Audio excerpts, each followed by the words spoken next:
COVID time. Mihail Beshim. 1. A story from the past. About half a century ago, when I was 10, in my summer holiday, I was staying with my grandparents in a village near Lovich. There were no other children in the neighbourhood, so I played by myself the most boyish of all games, the game of soldiers. I had made myself a wooden shotgun and a sword. I used to take position around the garden, among the tomato beds and the peppers, as if being in the trenches. I shot at the enemy, attacked the enemy lines, and conquered them with a brave hurrah! In the house next door lived an elderly man, old Costa, who must have been in his 80s back then. He was as dry as a broken twig, his body crooked from old age, and he could barely walk, so he used to spend his days sitting on the bench in front of his house, leaning on his walking stick. Every time he saw me on the street, the old man beckoned me to join him, always finding a sucking candy for me in his pockets. I used to sit on the bench beside him, and he told me of the World War, the first one, in which he had participated. He was a good storyteller. I used to listen entranced for stories of him shooting at the Brits and the Frenchies, and his Mannlicher rifle, of how the artillery shots used to sound and how the cavalry used to gallop. He sometimes also showed me his battle wounds. He had only stumps left in the place of his left thumb and index finger. His fingers had been cut off by an enemy sword. His stories unleashed my fantasy, inspired me for military victories in my games, and I attacked the enemy lines in the garden with renewed eagerness and vigour. One summer, when I once again arrived at my grandparents' village, old Costa was no longer sitting on the bench. There was just a photo of him on the obituary stuck on the front door. I asked my grandparents how they'd seen him off to his final destination. Had there been volley shots, like at the war hero funerals as I had seen in the movies? What hero? Grandpa seemed perplexed, and he told me old Costa's true story. He was not eligible for military service, having cut his thumb and finger off with an adze when just a kid. But the mobilization for World War I had not spared him. They had made him a carter in the supply train. While soldiers were fighting and spilling their blood at the front lines, non-combatants had to pass their dull time tending the buffalo. To break the monotony of military life, old Costa whittled willow wood spoons. He returned from the World War, bringing with him a full bag of wooden spoons, as well as a roll of barbed wire, having sneaked it from the ditches at the front lines to build a fence for his yard. 2. My unserious story. People from my generation have been lucky enough not to live through a world war, but we've had to live through the world pandemic. Some 20 years from now, when I will be an old man of venerable age, if a 10-year-old kid sits next to me on the bench and starts asking me about living in the times of COVID-19, the mysterious virus that's claimed more lives than a war, that blocked the entire world from China and India to Europe and America, what will I be able to tell him about the lockdown and the times when we stopped shaking hands but started elbow bumping? We stopped hugging but started running away to keep distance from each other. My own encounter with COVID was unserious. It was little more than a joke. One evening I happened to smell at a pack of savoury, but it smelled of nothing at all. Straight away I put my nose into the pack of black pepper. No smell there either. I put a bottle of perfume under my nostrils. No fragrance whatsoever. Then I realised COVID had come to visit. The loss of the sense of smell is a definitive symptom. At first I panicked from all I had heard, seen and read. I knew quite well that I was at a high risk, age 60 and somewhat overweight. Oh, if only I'd done something earlier to lose those 20 extra pounds. I started observing myself closely, as if under a microscope. I had no fever, coughing or difficulties breathing. I had no muscle aches, headache or faintness. Maybe it was not COVID after all. A couple of days later, however, the test confirmed it. I had something positive in me. Something corona positive. I had to be prepared for a severe disease which might even prove fatal. as they were telling us on TV. My doctor prescribed me over the phone a long list of medications that I was to take, even if I felt okay, just in case, as prophylaxis. But on my own account, I decided not to go to the pharmacy. Instead of medicines for prophylaxis, I took the volume with the adventures of the good soldier Sviek. Years ago, a friend of mine who was about to have a serious surgery entered the hospital carrying Sviek under his arms. The stories about the good soldier proved more efficient there than any tranquilizers and painkillers. Laughter therapy, that is what I prescribed to myself. I stopped watching the dramatic news on TV, the overflowing hospitals, ICUs, and screaming ambulances for severe cases. I plugged my ears, refusing any advices by medical experts, professors and doctors. I placed all my trust in other doctors instead. Dr. Chekhov, Dr. Bulgakov, and Jerome K. Jerome too, although he's not really a healthcare professional. I placed myself under a strict laughter therapy for a fortnight, and I suffered not even a sign of shortness of breath, pneumonia, or cytokine storm. No sign of COVID whatsoever. After 5 days, I also recovered my sense of smell. Nobody believed me when I told them about it. All my friends and acquaintances smiled with distrust. Well, you've got to be joking again. You are a humorist after all. It is your job. And they all looked at me as if I was some kind of a dodger, always getting away with it. In the Middle Ages, when the plague was sweeping across entire cities, there were some 10% of people who never got infected, as if nature had made good plans. Someone had to remain alive so that humankind would not disappear. During the Spanish flu pandemic 100 years ago, some people also proved lucky. I saw it in an episode from a series about Picasso. The painter found out that his friend, the poet Guillaume Apollinaire, was bedridden with the flu. Picasso went to the patient's home, entered his room not wearing a mask, approached his friend's bed without any fear, hugged him, and they said their goodbyes. The influenza took the poet away at the young age of 38, but spared the painter, who lived beyond his 90th anniversary. According to immunologists, this COVID is far less deadly than the plague or the cholera.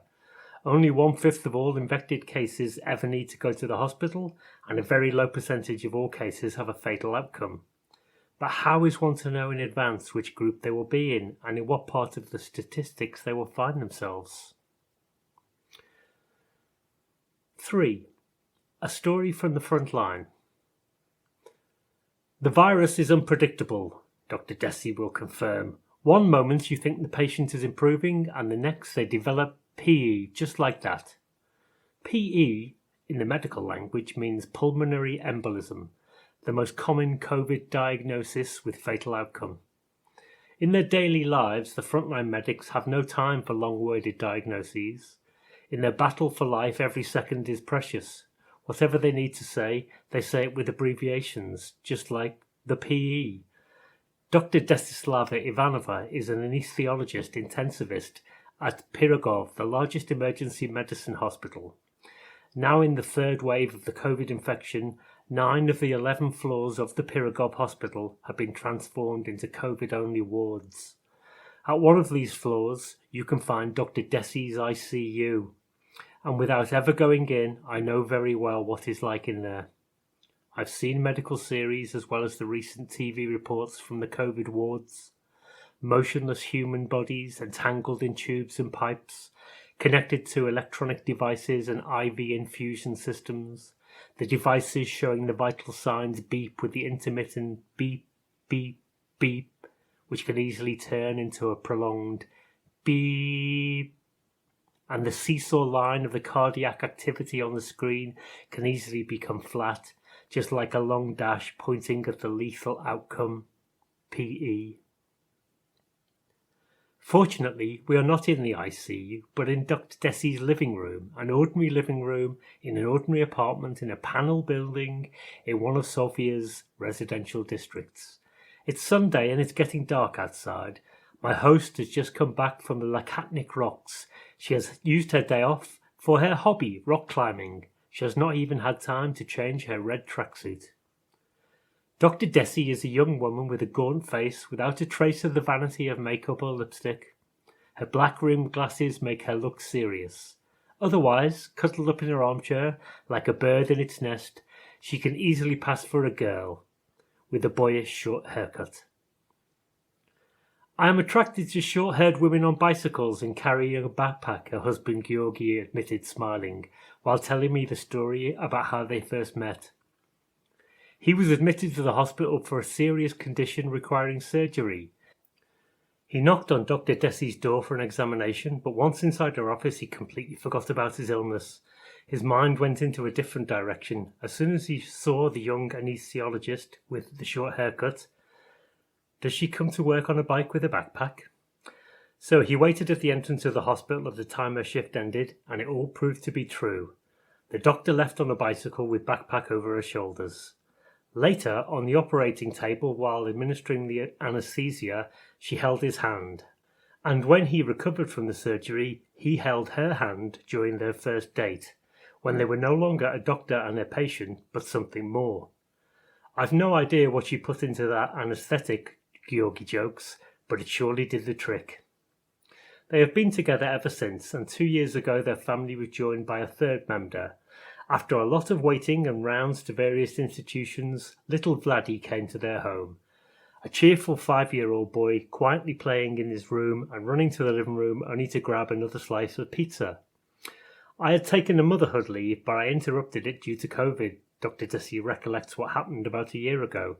Then Georgi took over all parenting duties, since I was absent from home for 2-week periods. That was the schedule then. We worked in teams and slept at the hospital. It's the only thing she's willing to say about the frontline battle, no matter how much I prompt her. She prefers to talk about something else, about little Vladdy, about Georgi, or about the 3 cats living with them, whom she had rescued from the streets, or about rock climbing. There, on the sharp rocks of the Iskar Gorge or the vertical walls near Vratsa, she lets go of all the stress accumulated at the intensive care beds. It is the only place where she stops thinking of her patient's condition. While climbing, she does not worry that on the next day when she puts on her white protective overalls and her shift begins, 5 or 6 of her patients attached to mechanical ventilators will be gone. This is the daily death toll paid to the pandemic by her intensive care unit. You can't get used to death, Dr. Desi says, but it is our job. Intensivists must accept it calmly. There is no time for emotions. The man who taught me, my mentor, used to say, if we cannot beat death, we can at least make sure that the patient departs in dignity. Here, Georgi intervenes with a joke. St. Peter is sitting at the gates of heaven and sees a guy approaching. But as soon as the guy gets near the gates, he turns around and starts running back. A bit later, the same guy returns, and just before reaching heaven, he once again turns around and runs back. Hold on, shouts St. Peter after him. What's going on? And the man replies, the guys down here in the ICU are fighting for my life. Typical medical humour, which can sometimes be much darker. But I get back on track with the serious conversation. Who is the person that you just mentioned? You refer to him as being your mentor. He was, and now a sudden change of mood follows. I've seen such a thing just once 30 years ago, when the American shuttle Challenger took off and a mere seconds after its launch exploded mid-air. It turned into a fireball. The camera was focused on the faces of the people attending the launch. They were all smiling and enthusiastic, and then suddenly, within seconds, their expressions turned from surprise to terror and grief, and their eyes filled with tears. Now, when I mention her mentor, tears fill the eyes of Dr. Desi, the intensivists, who have seen so much death. I'm sorry, she said, as if embarrassed by her weakness, and she wiped her glasses. I understand that I should ask no more. I'll find out later that the doctor who was our mentor during her residency and whom she considered her personal example in this profession has passed away, and COVID was to blame for that too. This is what the pandemic looks like through intensivists' eyes, a story told not with words but with a few tears. Her story made my encounter with COVID seem just like the tales of the war told by old Costa, the hero with the wooden spoons. 4. Virological story. Johns Hopkins University, Baltimore, USA. Under the slogan "Viruses of the World Unite," infections and parasites from all around the world are holding a global congress in one of the research laboratories. The event is taking place on a non-working day at midnight, with lights switched off and without any human presence. Dear guests, pathogenic bacteria, viruses and germs, I have the pleasure of welcoming you to our Anti-Homo Sapiens Congress. The session was opened by the tiny voice of Mr. Measles, a small but morbid virus, a true legend in virology. Applause from the delegates, long and continuous. The chair reads the list of the names of the invited viruses and bacteria. The older delegates are representatives of the abdominal and epidemic typhus, of the plague and cholera, of the rabies and diphtheria. Some of the other prominent guests are Mr. Meningitis, Mr. Poliomyelitis, as well as the consumption, Mrs. Tuberculosis. Among the attendants are famous strains of the influenza family, the centennial Don Influenza of Spain, his cousins, bird and swine, the Hong Kong and seasonal viruses, as well as lesser-known representatives of SARS and Ebola. Ladies and gentlemen, continued his speech, Chair Measles, our planet is threatened by a human pandemic. With unprecedented fury, the Homo sapiens phenomena is raging on all continents. Its activities, its plants, motor vehicles, and nuclear weapons are poisoning the air and soil, polluting seas and oceans, destroying nature. They are destroying us as well, an old coal-coloured bacterium shouted from his seat. They've made my life hell ever since they invented penicillin. Mrs. Cholera, I have not given you the floor, Measles interrupted her, in order to continue with his speech. Humans are unpredictable, multicellular organisms. Their egoism and voracity, their lust for luxury and wealth are unlimited. And the worst thing is that human multiplication takes place in geometric progression. The mathematical models developed by our researchers predict that in 20 years their population will double, which will turn our planet into a desert. This will result in our annihilation. Let's destroy the sapiens before he has destroyed everything, someone shouts in the audience. Applause vigorous and long. It won't be easy, the chair establishes silence. Homo sapiens has been waging a war on us for quite some time. He has vaccines and antibiotics, disinfectants, immunomodulators, but I have some excellent news of real hope for the progressive viral and bacterial community. Ladies and gentlemen, let me present to you an innovative member of the juvenile generation of viruses. He is young, he just celebrated his first anniversary, but the whole world is talking about him. Long and sustained applause turning into ovation. A thin virus from the corona family steps on the stage, nothing special at first.